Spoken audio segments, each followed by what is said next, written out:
Bonaventure Cemetery sits along a bluff overlooking the Wilmington River in Savannah, Georgia.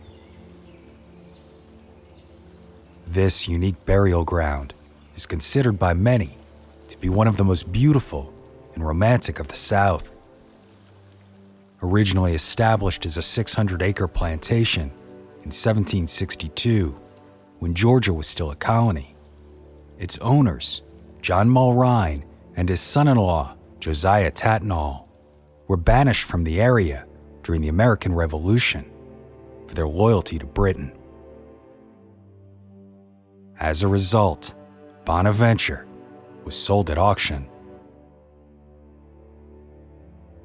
Then, in 1788, Josiah Tatnall Jr., who had been born in the house, returned to Savannah and regained the family home. As was common among rural families, especially those of means, a designated plot of land was set aside on the property to serve as a family burial site, and in 1802, the first known adult interred there was Tatnall Jr.'s wife, Harriet Fenwick.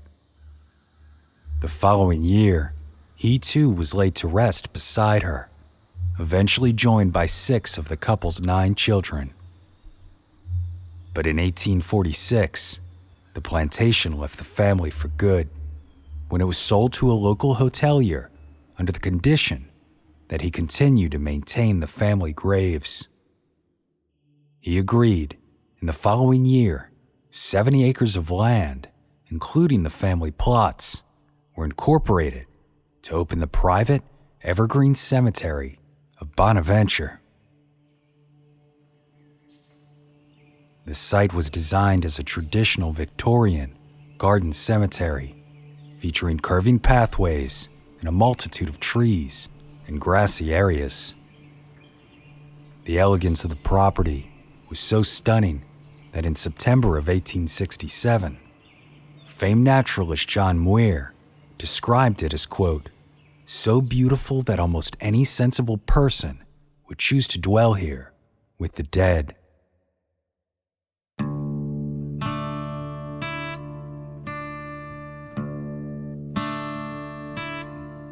Then, in 1907, the city of Savannah purchased the Evergreen Cemetery, eventually renaming the property to Bonaventure Cemetery and expanding its size from 70 acres to nearly 103.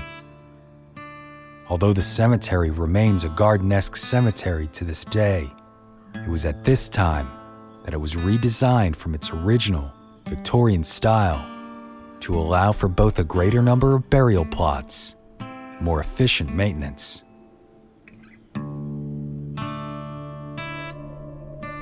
So beautiful and unique is Bonaventure that in 1994, it became famous for the statue called Bird Girl, the tomb of which was featured on the cover of John Barrett's iconic best-selling novel, Midnight in the Garden of Good and Evil, a work immersed in Southern Gothic tone that almost instantly helped the historic southern city of Savannah grow into the popular tourist destination that it is today.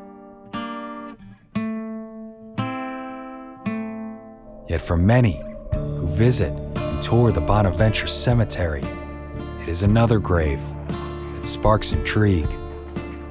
That of Corinne Elliott Lawton, a woman born into an affluent Savannah family, but whose life was cut short for reasons that have become the source of a local legend.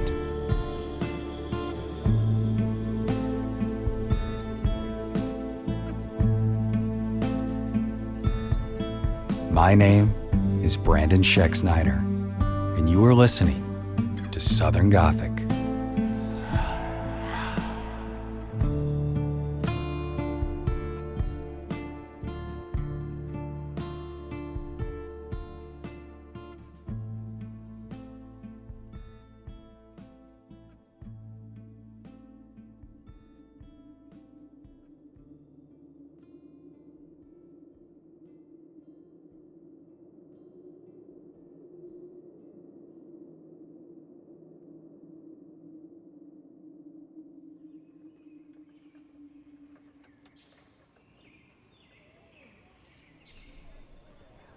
Corinne Elliott Lawton was the eldest of 4 children, born in Savannah, Georgia, on September 23, 1846.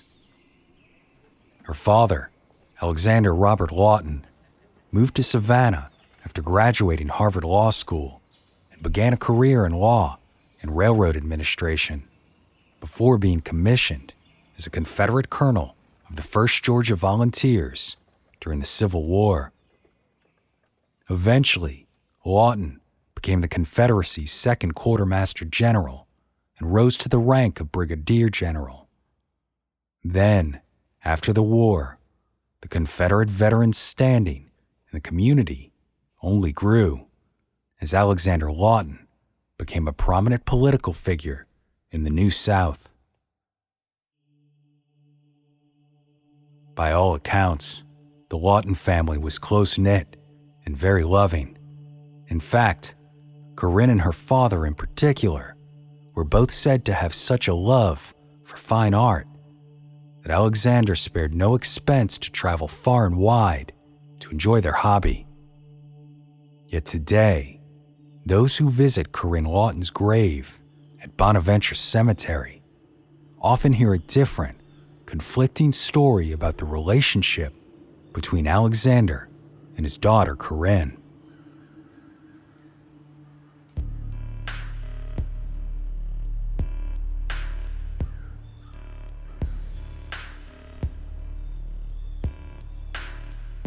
Local lore claims that one day Corinne met and fell in love with a man from a considerably lower social class. As could be expected, her parents believed that this match was completely unacceptable, and as a result, Alexander and his wife Sarah arranged for Corinne to be married to a more socially acceptable, wealthy man of Savannah's high society. Yet after meeting this gentleman, Corinne rejected her parents' wishes, telling them that she most certainly would never love him, and by no means would she marry the man that they chose. But proudly, Alexander Lawton did not care about his daughter's objections. And as the story goes, he specifically told her, quote, "You will learn to love him, or you will learn your station." So the wedding planning began. Yet as the appointed day inched closer and closer, the bride-to-be became increasingly more depressed and heartbroken about her future, until finally, on the morning of the ceremony, Corinne decided to partake in one final act of defiance. She took her father's best horse and rode it to the banks of the Savannah River, where she threw herself into the waters, drowning in its current.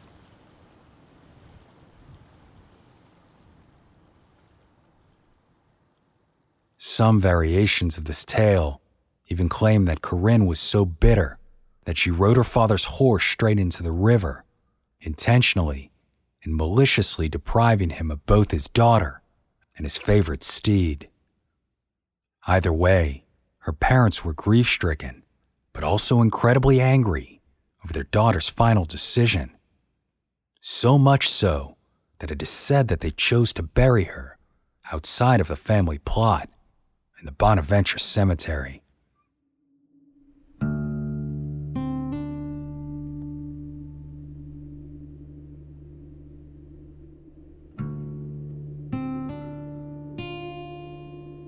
Alexander Lawton commissioned a Sicilian sculptor by the name of Benedetto Civiletti to design the marker for his beloved daughter's grave, the result of which was a beautiful marble statue of the young woman sitting at the base of a cross.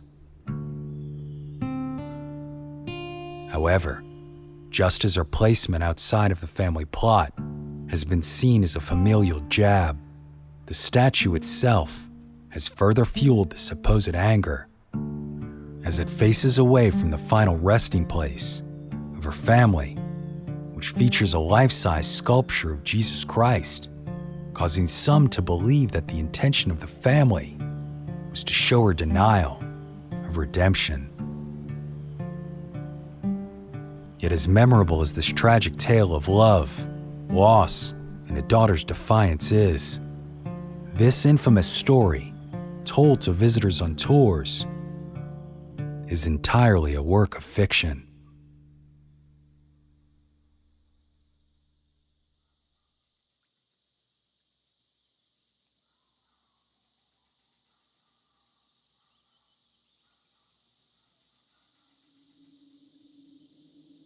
Corinne Elliott Lawton died on January 24, 1877. But unlike the local lore, primary sources prove that her death was the result of illness, not suicide. In fact, Corinne's final days were recorded by her own mother, Sarah Lawton, in her personal diary. Sarah made no mention of any ill-fated love affair, nor did she mention any shame brought upon the family name following her daughter's death.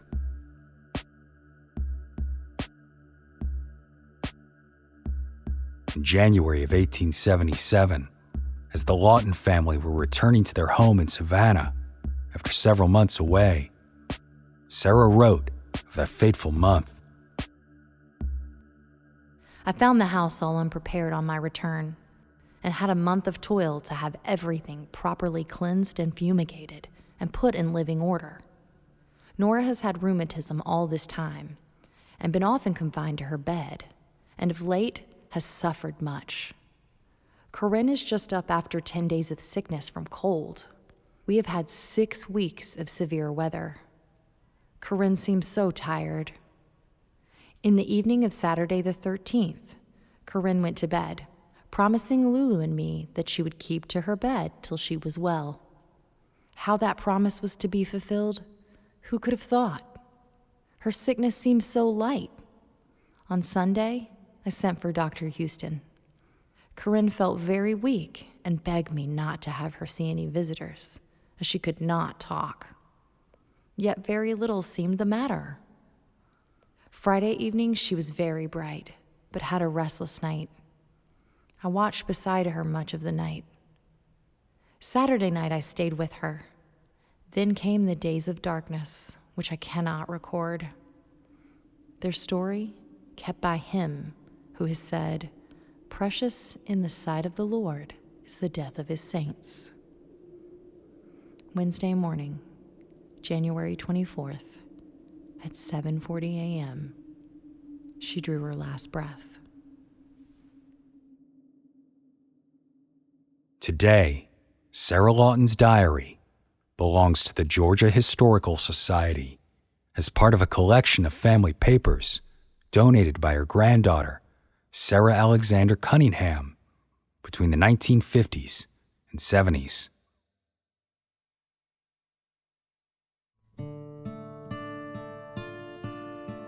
While the exact illness which claimed Corinne Lawton's life can only be speculated on today, many believe it could very well have been pneumonia, given the time of year. However, others claim her death could also have been caused by the mosquito-borne illness, yellow fever. Just the year before, in 1876, there was an outbreak of the disease in Savannah, Georgia, and many families of means, like the Lawtons, chose to leave the city and travel north to escape the mosquitoes. Then, at the end of fall and into winter, as the temperatures dipped and the mosquitoes died, these wealthy families of Savannah society returned to town. Sarah Lawton's diary supports this theory, noting that the family had acted similarly, returning to their Savannah home after some time away. But this evidence is further supported by the fact that the grieving mother wrote that the weather and temperature in their hometown was, quote, fair and warm and oppressive in the sun. This was in spite of it being January, with conditions that were ideal for the prevalence of mosquitoes.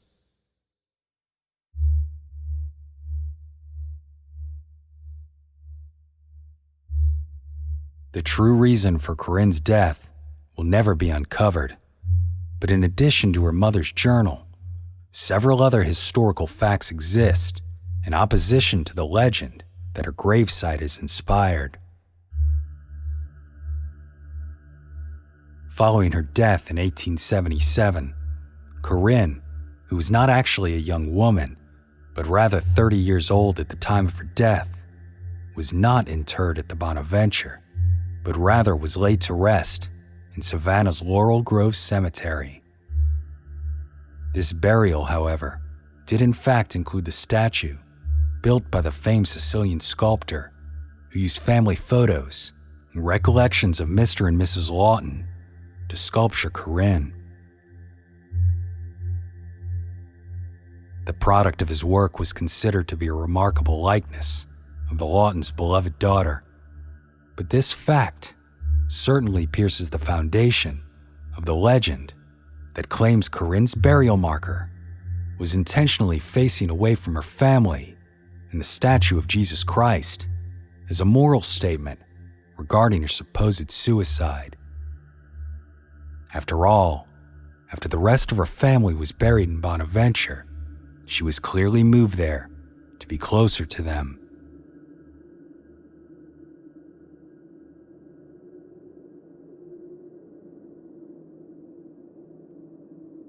Just as her death continues to be a mystery, the exact origins of the story of Corinne Lawton's suicide is also unknown, although it is likely a byproduct of the Bonaventure Cemetery's status as such a popular point of interest for the city.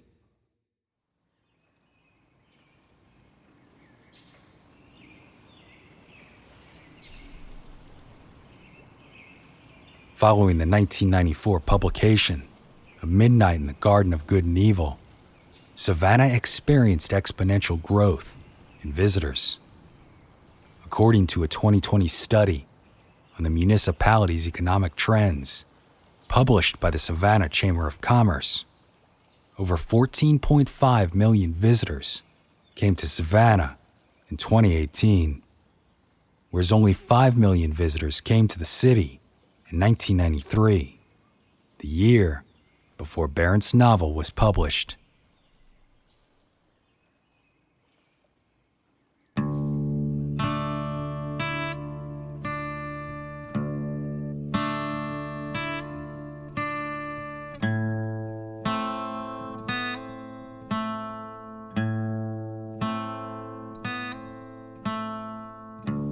As can be expected, interest in Bonaventure Cemetery grew as well. As the home to the iconic bird statue, numerous groups and individuals offered tours of the burial ground, taking visitors through the long, winding pathways, telling stories of the many individuals who have been interred there.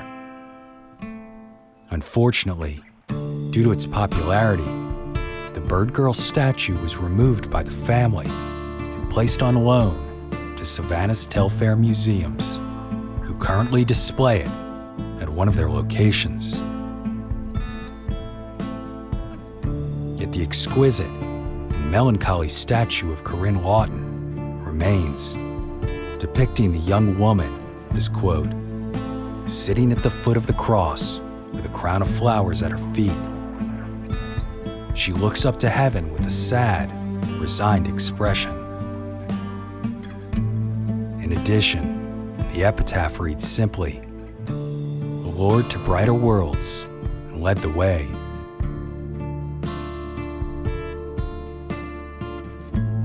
My name is Brandon Schexnayder, and you've been listening to Southern Gothic.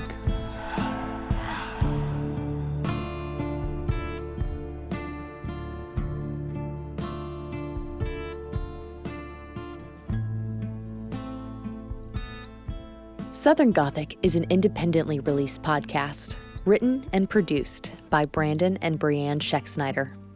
For special access to members-only content, including access to the series Southern Gothic, The Monsters, as well as updates and links to our social media, visit southerngothicmedia.com today.